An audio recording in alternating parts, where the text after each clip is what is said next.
મોટાભાગના પ્રાચીન ગ્રંથો જેવા કે વેદો અને ઉપનિષદો એમાં મહામૃત્યુંજય મંત્ર છે, જે એક શક્તિશાળી ઉપચારનો મંત્ર છે.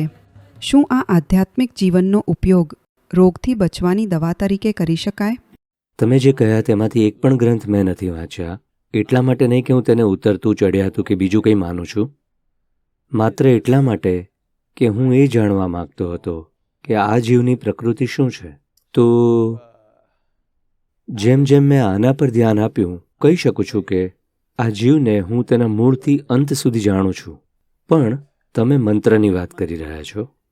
મંત્ર એટલે ધ્વનિ અથવા ધ્વનિઓની ગોઠવણ. ધ્વનિઓને જુદી જુદી રીતે ગોઠવી શકાય છે. જો તેને અમુક સ્તરની ભૌમિતિક ચોકસાઈ સાથે ગોઠવવામાં આવે તો તે એક મંત્રની જેમ કામ કરશે.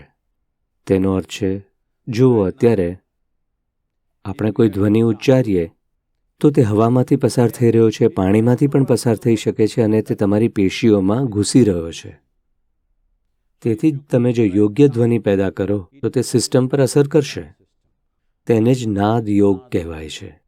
કેવી રીતે મનુષ્યના શરીર, મન અને આત્માને રૂપાંતરિત કરવું યોગ્ય પ્રકારના ધ્વનિઓ વડે. એટલે તમે તમારા દર્દી પર અમુક અસર પાડવા માગો છો તો ચોક્કસ મંત્રનો જાપ કરી શકો છો, પણ જોડે જોડે સારવાર પણ કરવી જોઈએ, બરાબર? તે માત્ર એટલું જ છે કે તે યોગ્ય વાતાવરણ પૂરું પાડે છે. આપણે જે કરીએ છીએ તે મહત્વનું છે, પણ અનુકૂળ વાતાવરણ હોવું પણ એટલું જ મહત્વનું છે.